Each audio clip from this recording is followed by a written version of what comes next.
બાળકો, good afternoon. આજે આપણે પર્યાવરણમાં પાઠ 16 મારું ઘર. તો આપણે કેટલા 4 પ્રશ્નો જવાબ લખ્યા હતા ને. હવે 5મો પ્રશ્ન લખીએ. પ્રશ્ન 5.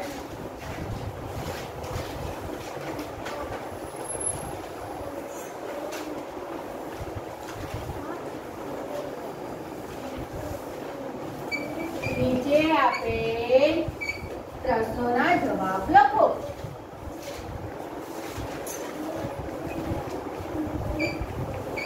જવાબ લખો. નીચે આપેલ પ્રશ્નોના જવાબ લખો. સવાલ 1. સવાલ નંબર 1 કે પાકું મકાન કોને કહેવાય?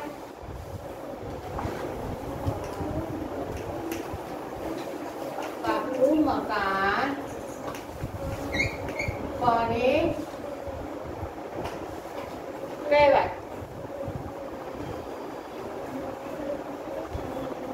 તો જવાબ પાકું મકાન કોને કહેવાય? તો કે જે મકાનની દિવાલો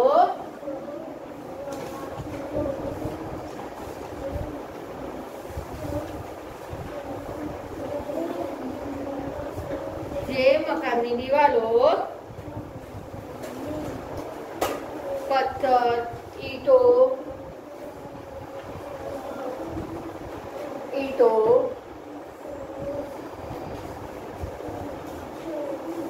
રેતી,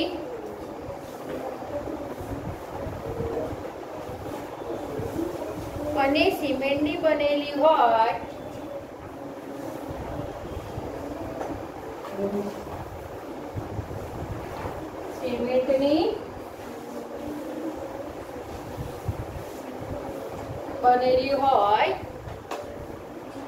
અને ભોંયતરું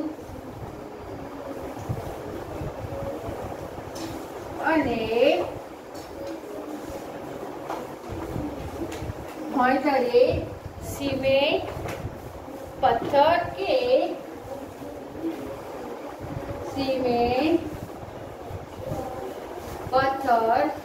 કે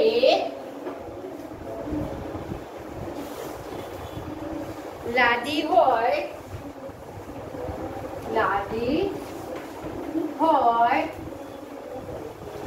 એવા મકાનને પાકું મકાન કહેવાય. પાકું મકાન કહેવાય. શું કહે છે કે પાકું મકાન કોને કહેવાય? તો જવાબ જે મકાનની દિવાલો પથ્થર, ઈંટો, રેતી અને સિમેન્ટની બનેલી હોય તે અને ભોંયતરીએ સિમેન્ટ, પથ્થર કે લાદી હોય તેવા મકાનને પાકું મકાન કહેવાય. સવાલ નંબર 2 લઈએ.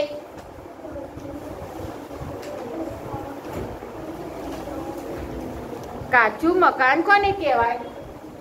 સવાલ 2.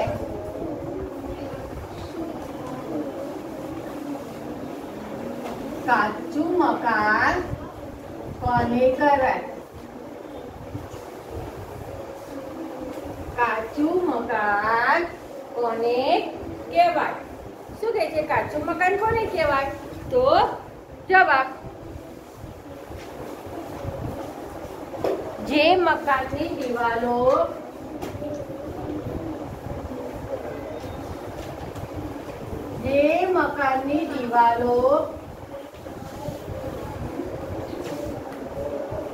અને છત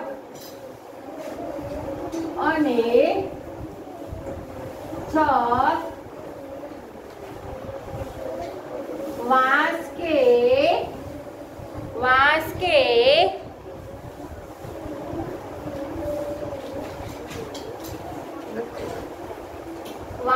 પછી ઘાસ, કાપડ,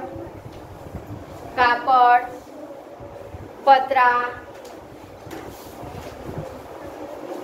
નળિયા,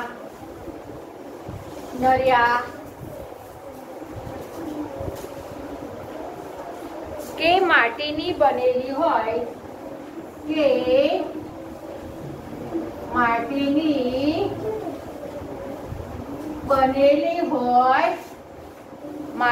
બનેલી હોય તથા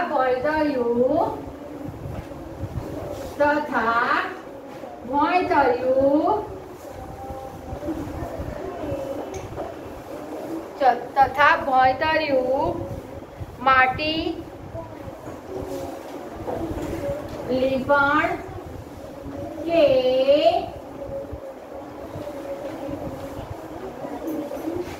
છાણનું બનેલું હોય એવા મકાનને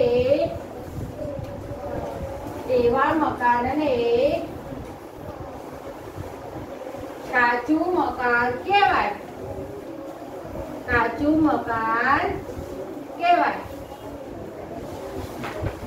શું કે છે કાચું મકાન કોને કહેવાય? તો કે જે મકાનની દિવાલો અને છત વાંસ, ઘાસ, કાપડ, પતરા કે નળિયા કે માટીની બનેલી હોય તથા ભોંયતળિયું માટી, લીપણ કે છાણનું બનેલું હોય એવા મકાનને કાચું મકાન કહેવાય. અને આપણે જોઈજો પહેલો સવાલ છે. પહેલા તો પ્રશ્ન 5 આપણે તમારી સૂચના લખવાની, નીચે આપેલ પ્રશ્નોના જવાબ લખો. એમાં સવાલ 1, પાકું મકાન કોને કહેવાય? તો જવાબમાં જે મકાનની દિવાલો પથ્થર, ઈંટો, રેતી અને સિમેન્ટની બનેલી હોય અને ભોંયતળી સિમેન્ટ, પથ્થર કે લાદી હોય એવા મકાનને પાકું મકાન કહેવાય. સવાલ 2, કાચું મકાન કોને કહેવાય? તો શું કહે છે? જે મકાનની દિવાલો અને છત વાંસ, ઘાસ, કાપડ, પતરા, નળિયા કે માટીની બનેલી હોય તથા ભોંયતળિયું માટી, લીપણ કે છાણનું બનેલું હોય તેવા મકાનને કાચું મકાન કહેવાય. હવે આપણે લઈએ સવાલ નંબર 3. સવાલ નંબર 3,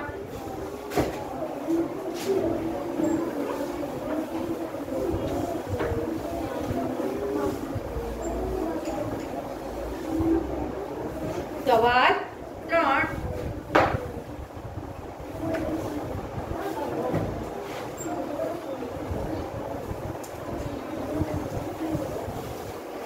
3, કે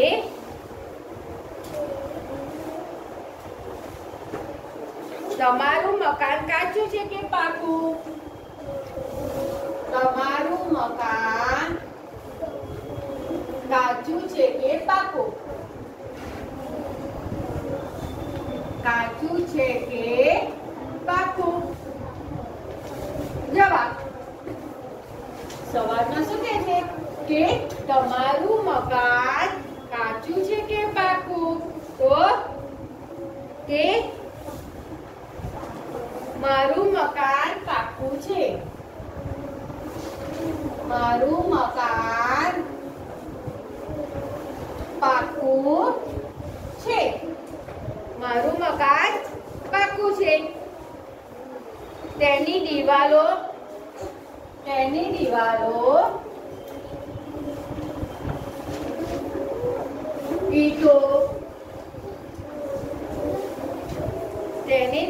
ઈંટો રેતી અને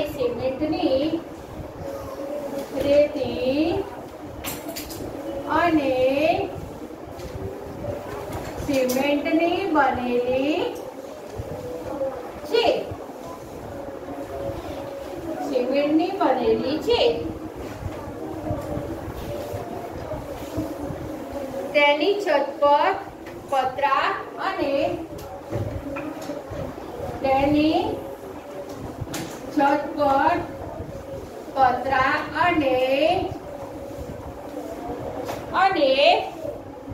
ભોંયતળિયું લાદીનું બનેલું છે. ભોંયતળિયું લાદીનું બનેલું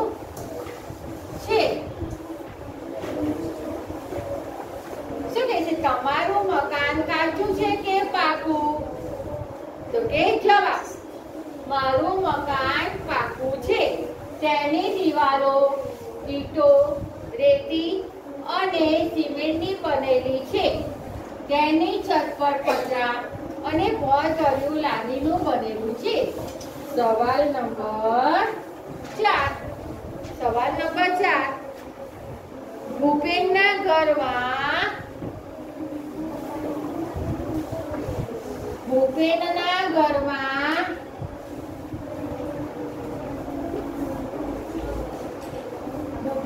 ઘરમાં રાત્રે સીડી એટલે કે દાદર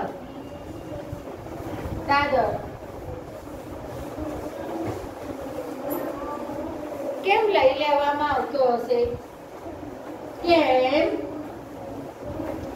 લઈ લેવામાં આવતો હશે? શું કહે છે? ભૂપેનના ઘરમાં રાત્રે સીડી એટલે કે દાદર કેમ લઈ લેવામાં આવતો હશે?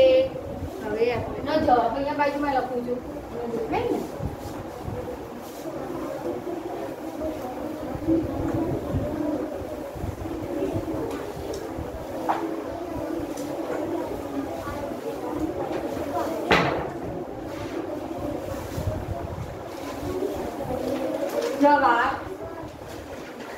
જવાબ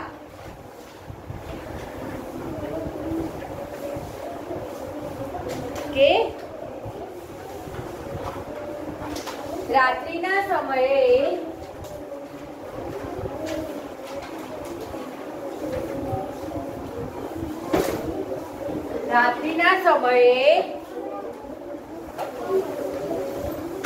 કોઈ જંતુ કે પ્રાણી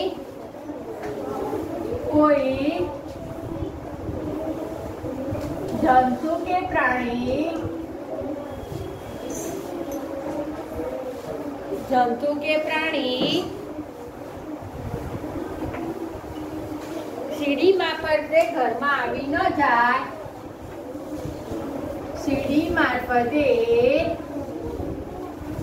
ઘરમાં આવી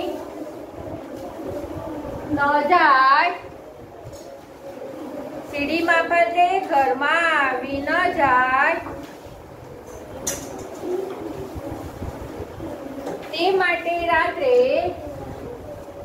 તે માટે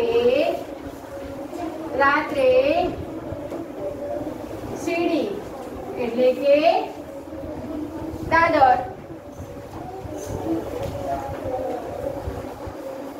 લઈ લેવામાં આવતો હશે. લઈ લેવામાં આવતો હશે.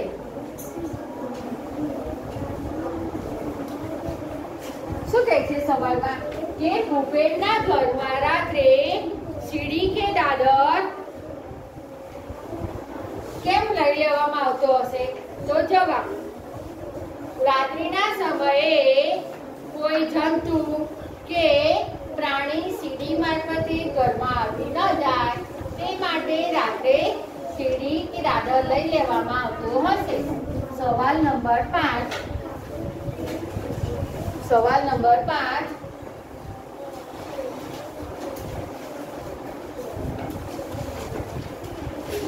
ચમેલીનું ઘર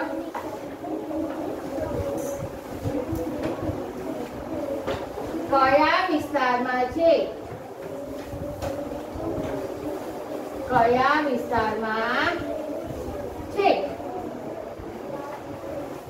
જવાબ શું કહે છે? સવાલમાં ચમેલીનું ઘર કયા વિસ્તારમાં છે? તો કે જવાબ ચમેલીનું ઘર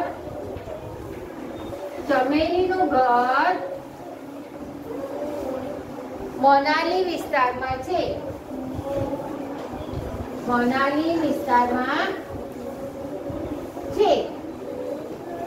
તે પર્વતીય પ્રદેશ છે. પર્વતીય પ્રદેશ છે. કે ચમેલીનું ઘર કયા વિસ્તારમાં છે? તો જવાબ ચમેલીનું ઘર મનાલીના વિસ્તારમાં છે. તે પર્વતીય પ્રદેશ છે. ફરી એકવાર આપણે જોઈ લેજો. સવાલ 3, તમારું મકાન કાચું છે કે પાકું? જવાબ મારું મકાન પાકું છે. તેની દિવાલો ઈંટો, રેતી અને સિમેન્ટની બનેલી છે. તેની છત પર પતરા અને ભોંયતળિયું લાદીનું બનેલું છે. સવાલ 4, ભૂપેનના ઘરમાં રાત્રે સીડી એટલે કે દાદર કેમ લઈ લેવામાં આવતો હશે? તો જવાબ રાત્રિના સમયે કોઈ જંતુ કે પ્રાણી સીડી મારફતે ઘરમાં આવી ન જાય તે માટે રાત્રે સીડી કે દાદર અંદર લઈ લેવામાં આવતો હશે. સવાલ 5, ચમેલીનું ઘર કયા વિસ્તારમાં છે?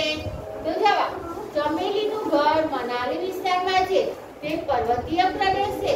આમાં કીધું છે ને કે આ સવાલમાં કે ભૂપેનનું ઘરમાં સીડી અંદર લઈ લેવામાં આવે છે. તમે પાઠમાં જોયું છે કે એ લોકોનું મકાન કેવું હોય છે? 10 થી 12 ફૂટ ઊંચું હોય છે ને, ત્યાં બહુ વરસાદ પડે છે તો એટલે અંદર લઈ લે કે બહુ વરસાદ આવે છે, એમાં જીવજંતુઓ અને પ્રાણીઓ બધું તણાઈને આવે તો સીડી હોય તો સીડી મારફતે બધી ઘરમાં આવી જાય ને, એટલા માટે સીડી અંદર લઈ લે છે.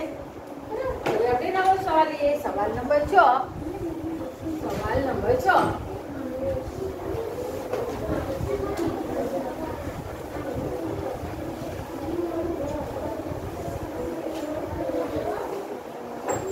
સવાલ 6 આવ્યા.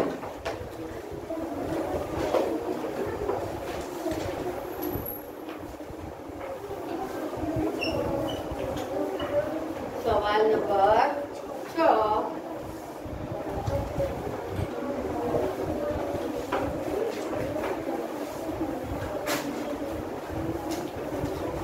તમારા ગામમાં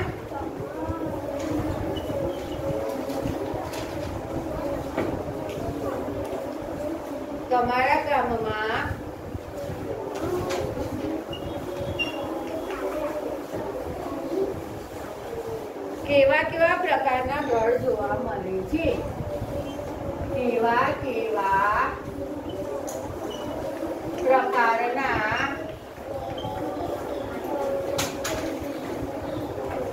ઘર જોવા મળે છે?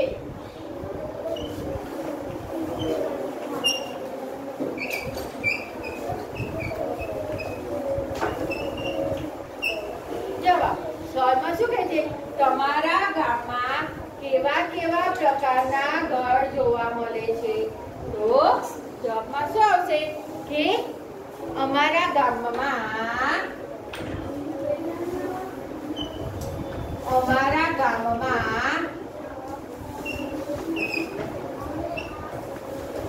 પાકા મકાન, પછી કાચા મકાન,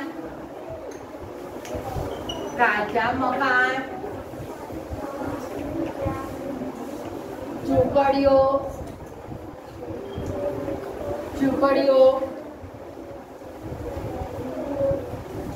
ધાબાવાળા મકાનો,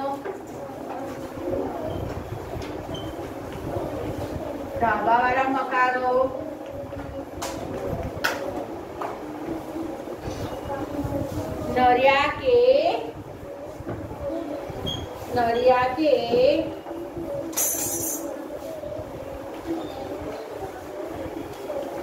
પતરાવાળા મકાનો, એમ જુદા જુદા પ્રકારના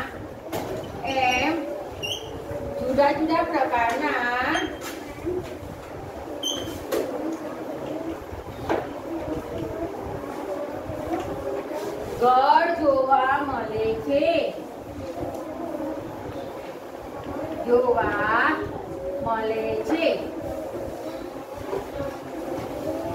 શું કહે છે? તમારા ગામમાં કેવા કેવા પ્રકારના ઘર જોવા મળે છે?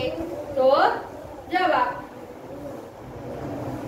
મારા ગામમાં પાકા મકાન, કાચા મકાન, ઝૂંપડીઓ, ધાબાવાળા મકાનો, નળિયા કે પતરાવાળા મકાનો એમ જુદા જુદા મકાનો, જુદા જુદા પ્રકારના ઘર જોવા મળે છે. સવાલ નંબર 7. એસ્કિમોના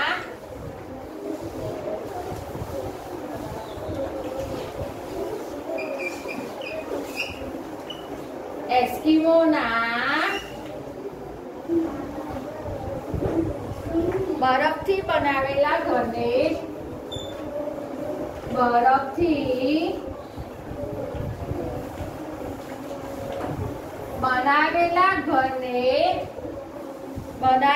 ઘરને શું કહેવામાં આવે છે? શું કહેવામાં આવે છે? જવાબ શું કહે છે સવાલમાં કે એસ્કિમોના બરફથી બનાવેલા ઘરને શું કહેવામાં આવે છે? એસ્કિમોના બરફથી બનાવેલા ઘરને શું કહેવામાં આવે છે? તો જવાબ એસ્કિમોના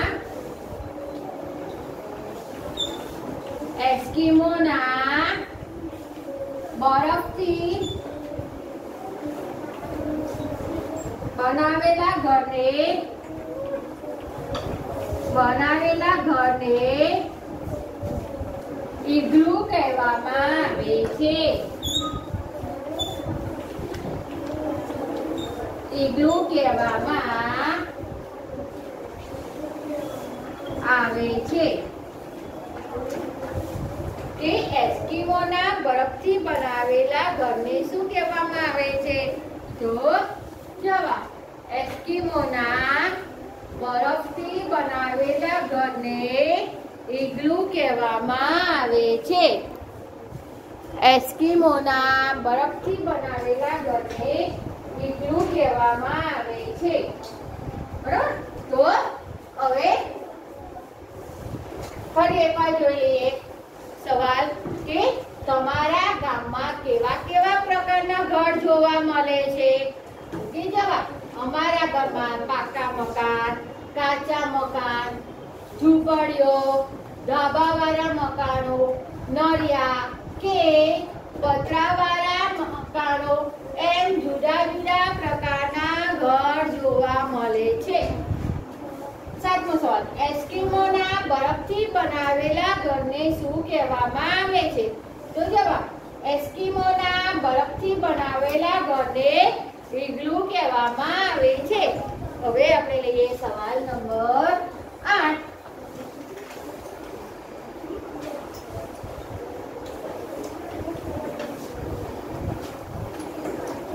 સવાલ નંબર 8.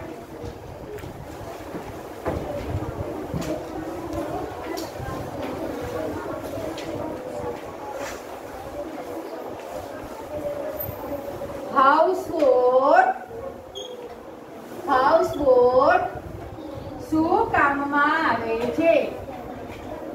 શું કામમાં આવે છે?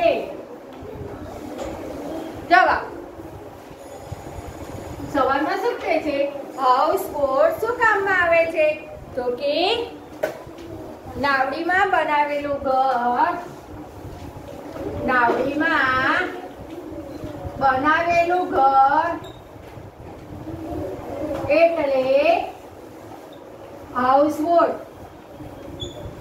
હાઉસબોટ એટલે હાઉસબોટ.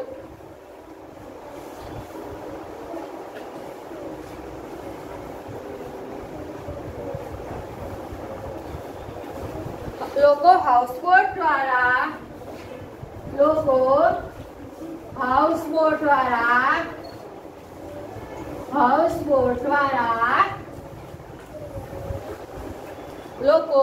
હાઉસબોટ દ્વારા સરોવરની સહેલગા કરી શકે છે.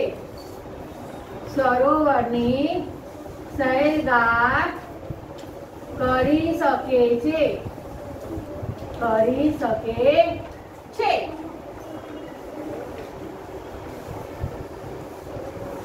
કરી શકે છે અને નૌકા વિહારનો આનંદ માણી શકે છે અને નૌકા વિહારનો આનંદ માણી શકે છે.